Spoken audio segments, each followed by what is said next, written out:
예레미야 17장 5절부터 8절 말씀 봉독합니다. 1078쪽 구약 성경입니다.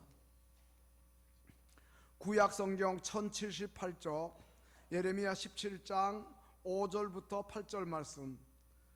여호와께서 이와 같이 말씀하시니라. 무릇 사람을 믿으며 육신으로 그의 힘을 삼고 마음이 여호와에게서 떠난 그 사람은 저주를 받을 것이라. 그는 사막의 떨기나무 같아서 좋은 일이 오는 것을 보지 못하고 광야 간조한 곳 건건한 땅 사람이 살지 않는 땅에 살리라.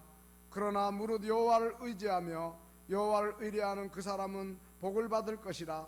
그는 물가에 심어진 나무가 그 뿌리를 강변에 뻗치고 더위가 올지라도 두려워하지 아니하며 그 잎이 청청하며 가무는 해에도 걱정이 없고 결실이 그치지 아니함 같으리라. 아멘. 시온 찬양대 찬양으로 하나님께 영광을 돌리겠습니다.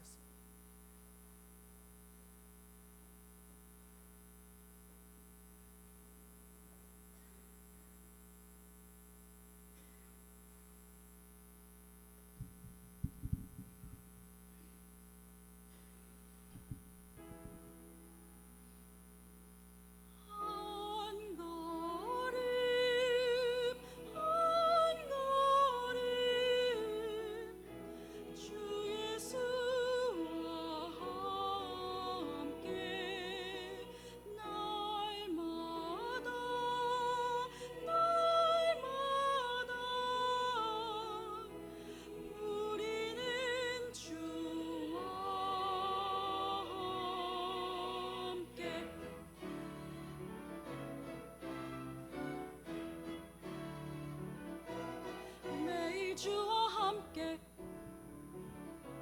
어제보다 더 새롭게 매일 주와 함께 어제보다 더 새롭게 아침에 주 경배하며 저녁에 주 높이리 매일 사랑스런 주와 날마다 더 새롭게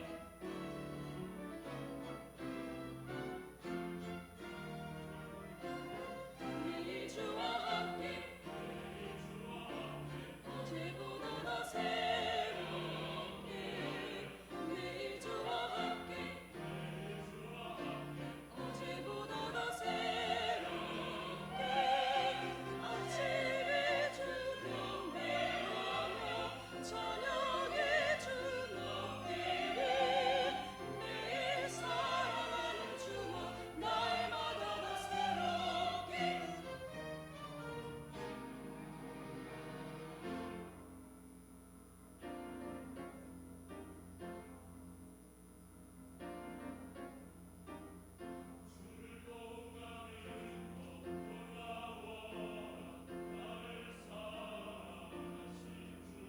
존귀하신 주님께 경배하니 자유케 하신 주를 즐거운 나는 더 놀라워라 나를 사랑하신 주 존귀하신 주님께 경배하니 자유케 하신 주 해가 지는 데부터 해가 지는 데까지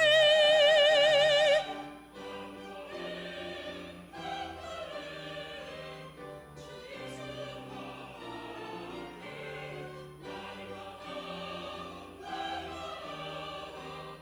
우리는 주와 함께 한 걸음 한 걸음 주 예수와 함께 날마다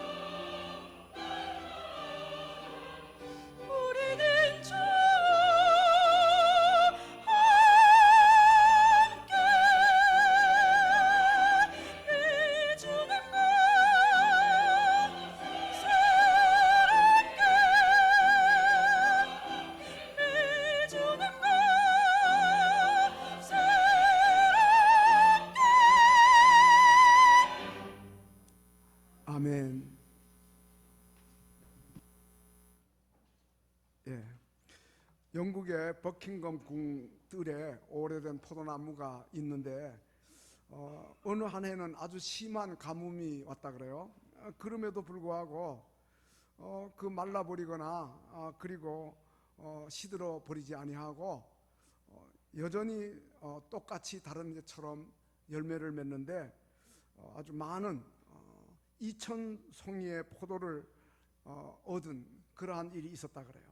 그래가지고 모두 다 깜짝 놀라면서 그 이유를 조사해 봤더니 놀랍게도 그 오래된 그 포도나무의 뿌리가 뻗어져 내려서 테임즈강 3km나 떨어져 있는데 거기에서 수분을 빨아들였다는 거죠. 그래서 그 포도나무가 많은 열매를 맺게 되었다는 겁니다. 우리나라 그 경기도 양평 용문사가 있는데 거기에 1000년 기념물로 지정된 은행나무가 1100년이나 되었다 그럽니다.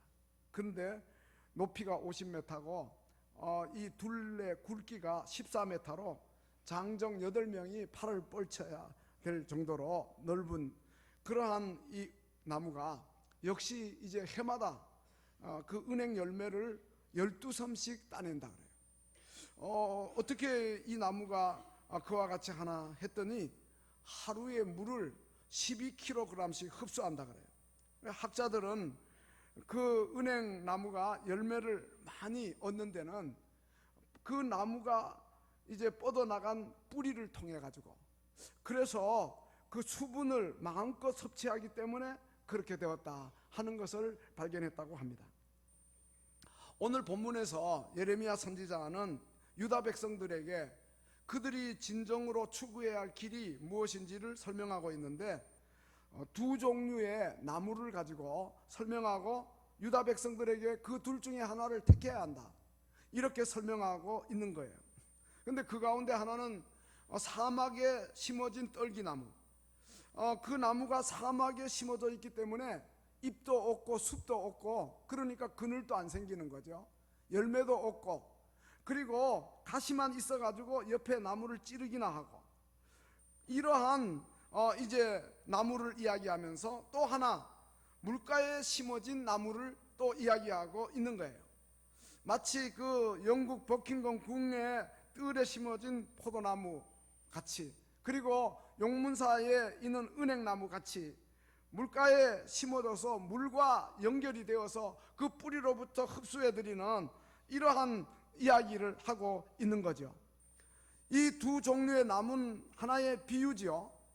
잎도 숲도 없고 꽃도 열매도 없고 누구에게 전혀 도움이나 유익을 주지 못하는 백해무익한 그러한 사람을 가리키는데 그들은 누구냐? 하나님을 떠나서 악인의 길을 걷는 자라는 거죠. 그러나 반대로 또 이 물가에 심어진 나무는 이 심어졌다는 말은 이식되었다는 거예요. 옮겨다가 심었다는 거예요. 그래요. 우리 예수 믿는 사람들은 다 사막에 심겨진 그러한 이제 나무 같은데 그런데 물가 강변으로 옮겨지게 되었다. 바울은 에베소서 2장에서 그렇게 이야기합니다. 그는 예수님을 가리키는데 허물과 죄로 죽었던 우리를 살렸다는 거예요. 우리가 과거에는 예수 믿기 전에는 우리가 세상 풍조 따르고 공중의 권세 잡은 자 따르고 정말 불순종하는 진노의 자녀들이었는데 그런데 긍휼이 풍성하신 하나님께서 우리를 사랑하신 그 큰 사랑으로 인해 가지고 우리를 구원해 주시고 살려 주시고 우리로 하여금 신분의 변화를 주셨다는 거예요. 그러므로 사막에서 물가 강변으로 옮겨 심어진 우리 성도들이라는 거예요. 그래서 그렇게 되면은 아무리 가물어도 또 더위가 와도 걱정할 것이 없죠. 왜냐하면은 그 물가에 심어졌으니까. 바로 비유적으로 이렇게 이야기하면서 하나님을 의지하며 사는 자, 하나님의 말씀을 따라 사는 자는 그와 같다는 것이에요. 오늘 우리들의 삶이 어떠한가 우리가 한번 살펴보고 물가에 심기운 나무처럼 매일 하나님을 의지하며 사는가, 하나님 말씀 따라 사는가. 그래서 숲을 이루고 그늘을 만들고 사람들이 와서 그 그늘에 좀 쉴 수도 있고 그리고 열매를 내어가지고 많은 사람에게 유익을 주는 이러한 삶을 사는가? 아니면 혹시라도 사막의 떨기나무같이 하나님 떠난 삶을 매일 살고 가시나무처럼 남을 찌르고 아픔이나 주는 그러한 삶을 살고 있는가? 2019년 한 해를 다 보내면서 결산의 달 12월 달에 우리 스스로 자문자답하고 또 점검해보는 지혜로운 자들이 되었으면 하는 거예요. 예레미야 선지자는 본문보다 앞에 나오는 1절에서부터 당시 유다 백성들이 여호와 하나님 떠나가지고 우상 숭배하고 죄를 많이 범하고 하나님을 노엽게 하고 또 율법을 버리고 하나님과의 언약을 깨뜨린 이 심각한 죄악상을 이야기하면서 1절에서 이렇게 비유적으로 이야기합니다. 유다의 죄는 금강석 그 철필로 기록되어서 그들의 마음판에 또 제단불에 새겨졌다, 이렇게 이야기합니다. 그 말은 그들의 죄가 너무도 뚜렷해 가지고 그들 마음판에 새겨져서 부인할 수 없게 되었다, 이러한 말씀이죠. 그래서 예레미야 선지자가 안타까운 마음으로 지금 본문을 이야기하는 겁니다. 사람을 믿고 육신으로 그 힘을 삼고 마음이 여호와에게서 떠나면 그러한 사람은 저주를 받을 수밖에 없다는 거예요. 그러면서 6절에서 사막의 떨기나무 같아서 좋은 일 오는 것을 보지 못하고, 그리고 그 땅에 사람이 살 수 없는 것 같은 이러한 일이 일어난다는 거예요. 정말 유다 왕국 말기의 사람들은 하나님께 택함받은 사람이라고 자기들은 선민의식을 자랑했고, 할례 받았다고 몸에 자기들 하나님 언약 백성의 증표가 있다고 이야기했지만, 요사이로 말하면 세례도 받고 모태신앙이고 또 신앙의 연륜도 깊고 이렇게 내세우지만, 그러나 하나님보다 사람을 더 의지하는 그러한 잘못을 범했다는 거예요. 유다의 그 말기의 여호야긴 왕은 주변 나라 애굽을 하나님보다 더 의지했어요. 그래서 그 결과가 어떻게 되었느냐? 유다 나라가 친애굽 정책을 쓰는 바람에 그 바벨론이 침입해 가지고 여호야긴 왕이 36세 때에 세상을 떠나고 말았어요. 여러분, 하나님 떠나서 잘 될 수 없어요. 물가에 심겨져야지. 사막에서 그 심어진 나무는 가시밖에 만들 수밖에 없는 거예요. 바로 이제 유다 나라가 그와 같았던 것이고, 오늘날도 역시 마찬가지예요. 사람을 하나님같이 높이고 섬기는 우리 북한, 우리 장로님 기도해 주신 대로 저녁에다가 3만 개 넘는 동상 세워놓고 절하게 하고, 또 집집마다 초상화 그 김일성 김정일 죽은 지가 언젠데 걸어놓고 거기 절하게 하고, 집에 불이 났을 때에 죽어가는 아이는 안 건져오고 그 사진 들고 나왔다고 영웅의 호칭을 주고, 또 이제 외국의 그 자원봉사자들이 북한에 들어가 개안 수술을 해줬는데, 그러면 의사에게 고맙다 그래야 되는데 의사에게는 고맙다 안 하고 김일성 그 김정일 초상화 앞에 다 위대한 수령 지도자 김정일 그 은공으로 그렇게 눈 떠서 보게 되었다고 이렇게 이제 이야기하니까, 하나님 자리에 그들이 서 있으니까 어떻게 그들이 저주를 받지 아니하고 살 수 있겠냐 이 말이에요. 바로 그와 같은 거예요. 사람을 믿고 육신으로 그 힘을 삼고 마음이 여호와에게서 떠난 자는 저주를 받는다.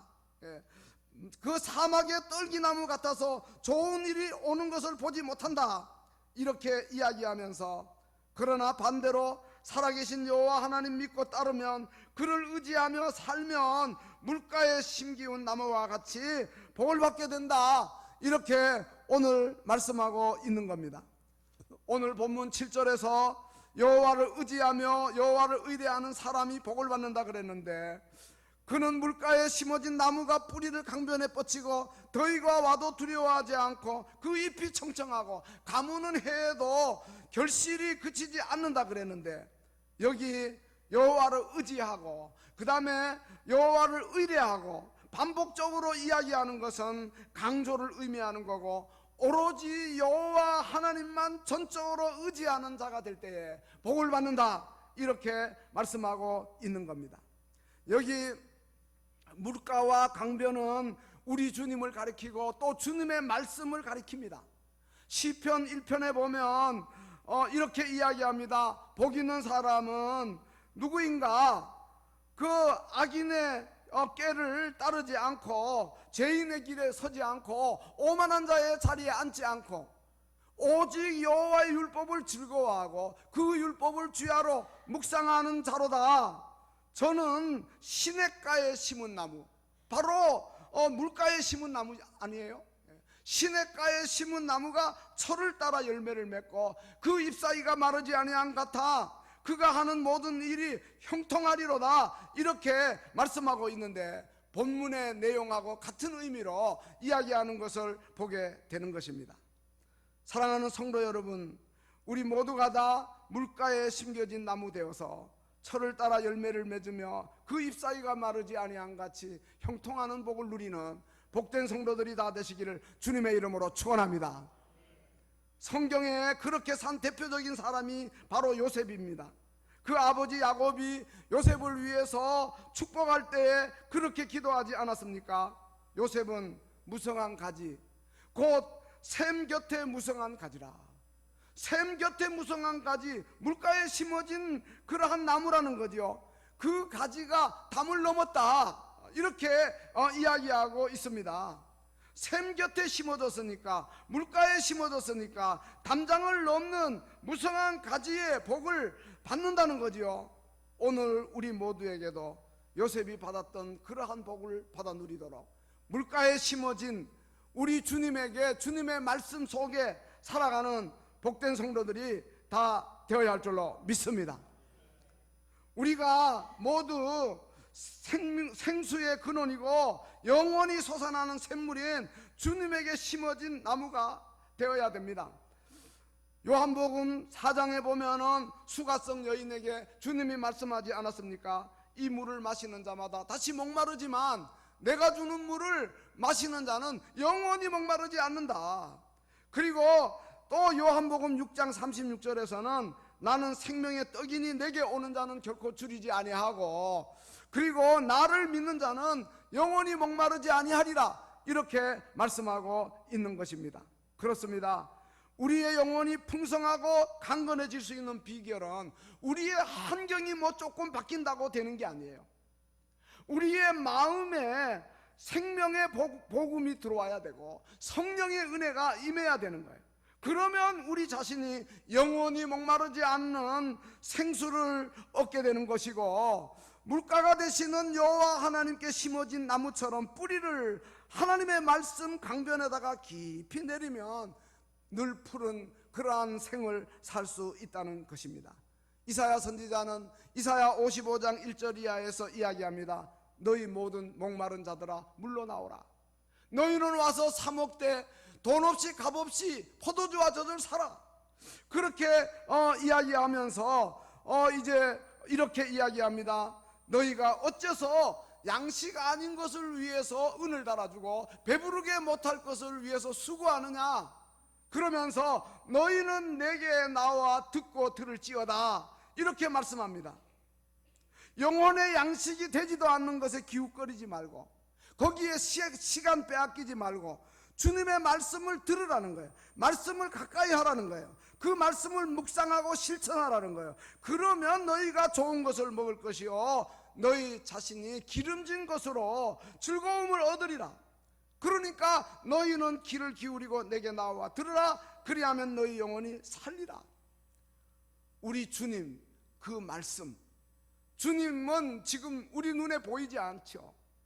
인격으로 말씀으로 우리에게 다가오시는 거죠.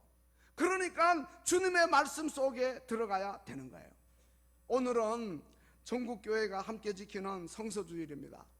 강당 꽃꽂이 팀도 오늘 성서주일이라고 꽃 속에다가 하나님의 말씀 성경을 펴놓은 것을 보게 됩니다.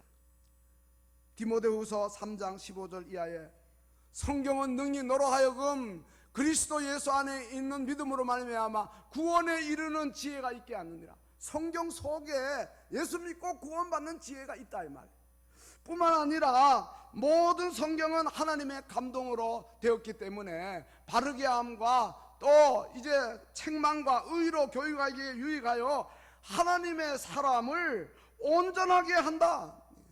구원에 이르는 지혜만 주는 것이 아니라 하나님의 사람을 온전하게 세우는 힘이 말씀 속에 있고, 그리고 모든 선한 일을 행할 능력이 그 말씀 속에 있다고 말씀하고 있으니, 우리가 주님 안에, 주님의 말씀 속에, 주님이 바로 물가이고 그리고 말씀이 그 강변이에요.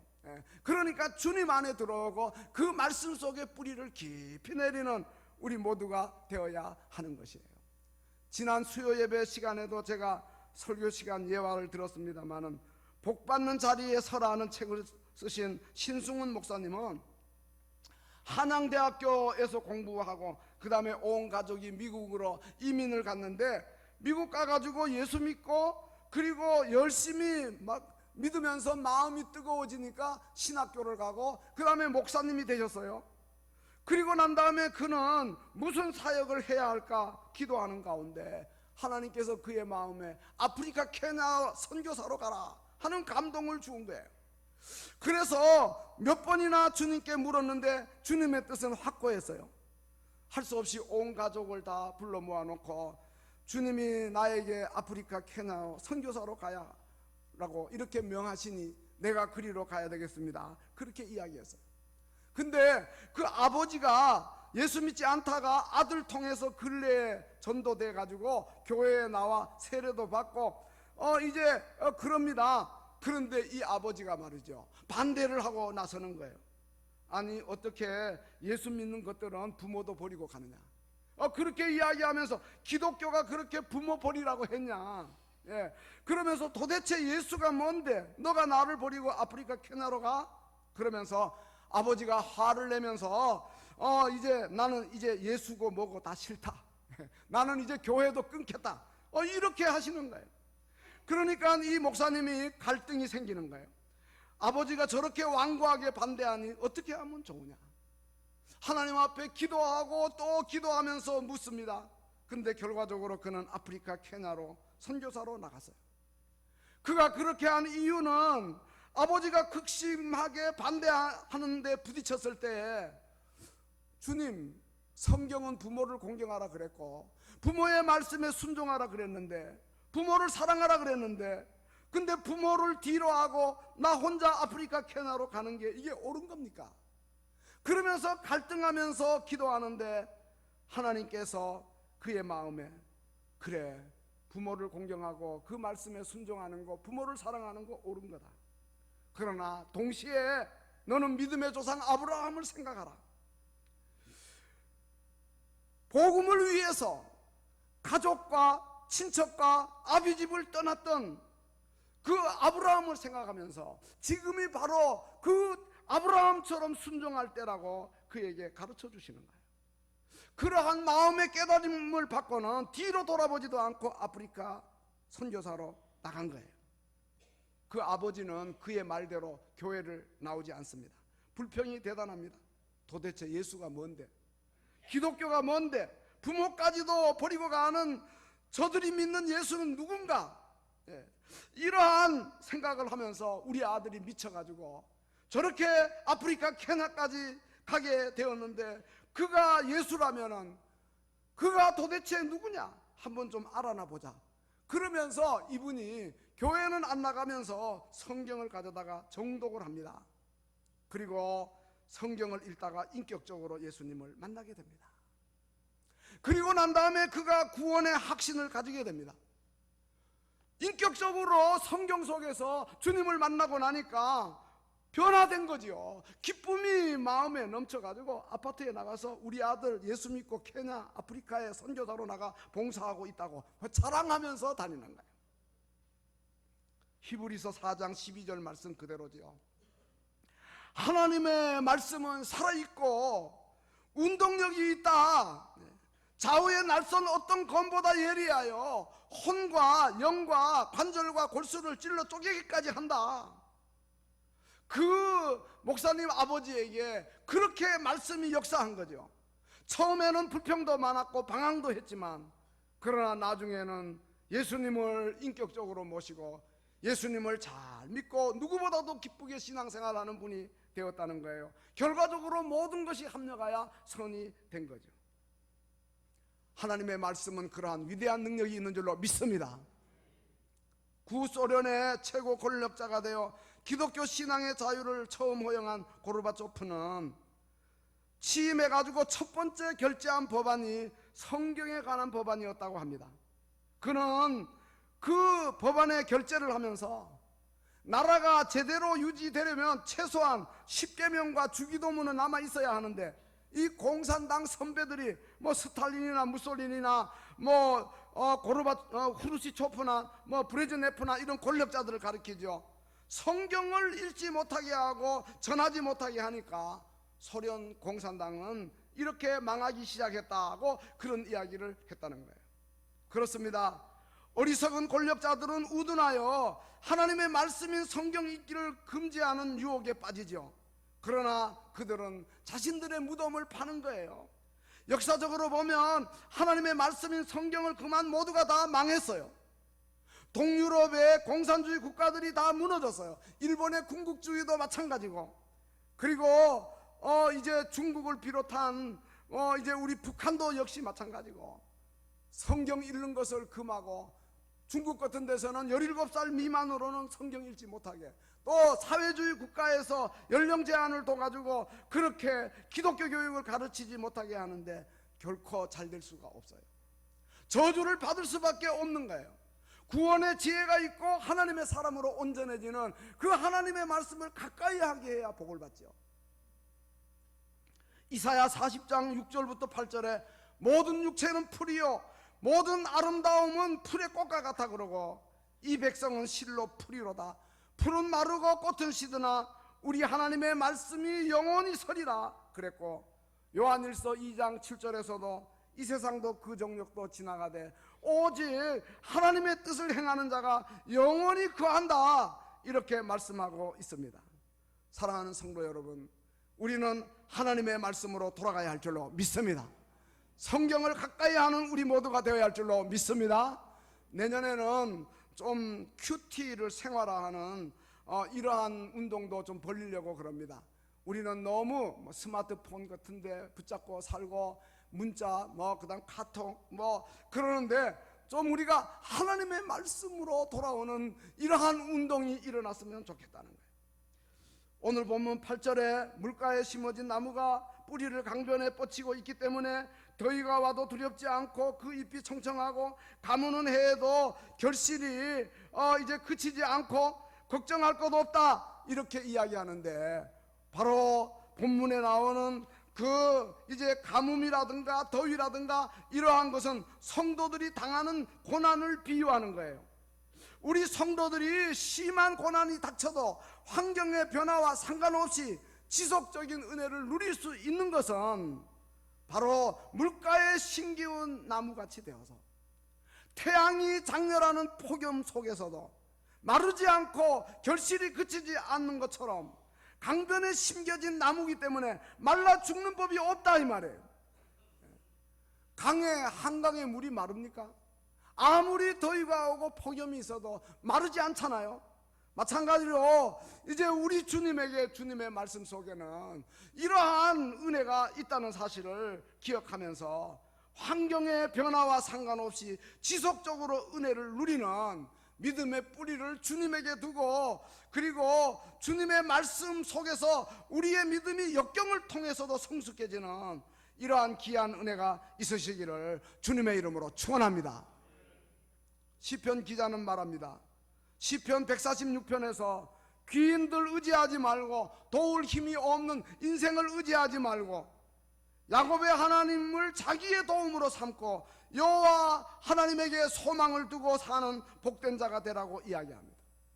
지혜자 솔로몬도 잠언 3장 5절 이하에서 너는 마음을 다해 여호와를 의뢰하고 너의 명철을 의지하지 말라. 범사에 그를 인정하라. 그리하면 너의 가는 길을 지도해 주겠다.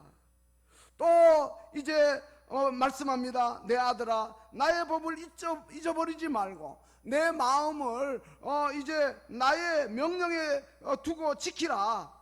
그리하면 장수의 복을 주시고 많은 해를 평강으로 누리게 해주시고, 그리고 하나님과 사람 앞에서 은총과 기중이 여김을 받도록 해주시겠다고 약속하고 있는 것입니다. 시냇가에 심은 나무처럼 되게 해 주시겠다고 하는 주님의 약속의 말씀이에요. 그러므로 우리는 이 예레미야의 기도가 이제 우리의 기도가 되어야 되는데, 본문 다음에 13절부터 나오는 그 기도의 내용을 보면, 이스라엘의 소망이신 여호와여, 주를 버리는 자는 수치를 당하고 생수의 근원이신 여호와를 버리니까 망할 수밖에 없다. 그러나 여호와 주는 나의 찬송이시오니 나를 고쳐주옵소서. 기도하면 주님이 고쳐주시고, 나를 구원해 주십시오. 그리하면 구원을 허락해 주시겠다고 이렇게 말씀하고 있는 것입니다. 그러므로 우리가 주님 안에 살고 주님의 말씀 속에 사는 복된 성도들이 다 되어야 되겠어요. 이 세상에서 가장 행복한 자가 누구일까요? 하나님 의지하고 의뢰하며 그를 가까이 하며 사는 자인 것입니다. 시편 73편 23절 이하에 보면, 내가 항상 주와 함께하니 주께서 내 오른손을 붙드셨나이다. 우리가 주님 안에 살면 주님이 우리의 오른손을 붙들고 가시고 주의 교훈으로 나를 인도해서 후에는 영광으로 나를 영접하시겠다 하셨으니, 하늘에서는 주 외에 누가 내게 있으리요, 땅에서는 주밖에 나의 사모할 이가 없나이다. 주를 멀리하는 자는 망하고 음녀같이 주를 떠난 자는 다 멸망시키고, 그러나 하나님께 가까이 하는 자는 복을 받는다 말씀하셨습니다. 우리 모두가 다 이러한 복 받는 자들이 되야겠어요. 프랑스의 왕 찰스 9세가 타소라고 하는 시인을 불러가지고 물었습니다. 그대는 이 세상에서 가장 행복한 자가 누구라고 생각하는가? 라고 물으니까 이 시인이 그야 하나님이시죠. 그러니까 아니, 하나님 말고 사람들 중에서 말이다. 그러니까 이 타소는 서슴지 않고 그야 하나님께 가장 가까이 있는 자죠. 그렇게 대답을 했다 그럽니다. 그렇습니다. 언제나 하나님 의지하고 의뢰하며 그를 가까이 하는 사람이 가장 행복하고 복된 자인 줄로 믿습니다. 그가 누굽니까? 물가에 심겨진 나무 같은 뿌리를 강변에 뻗치고 있는 이러한 자인 것입니다. 그러면 우리 자신이 영원히 목마르지 않는 그러한 생수의 근원이 되시는 주님으로부터 이제 베푸시는 은혜와 복을 받아서 참으로 더위가 와도 가뭄이 와도 심한 고난이 닥쳐도 두려워하지 않고 늘 그 잎이 푸르고 싱싱한 이러한 삶을 살게 될 것입니다. 사랑하는 성도 여러분, 우리 모두는 어떠한 모습으로 살아가고 있습니까? 사막의 떨기 같은 나무 같은 모습입니까? 아니면 물가에 심기운 나무 같은 모습입니까? 부디 여호와 하나님만 의지하고 의뢰하시고 오로지 여호와 하나님께 심어진 나무가 되어 그 뿌리를 여호와 말씀 강변에 깊이 내리고 복되게 사는 이러한 성도들 다 되시기를 주님의 이름으로 축원합니다. 기도하시겠습니다.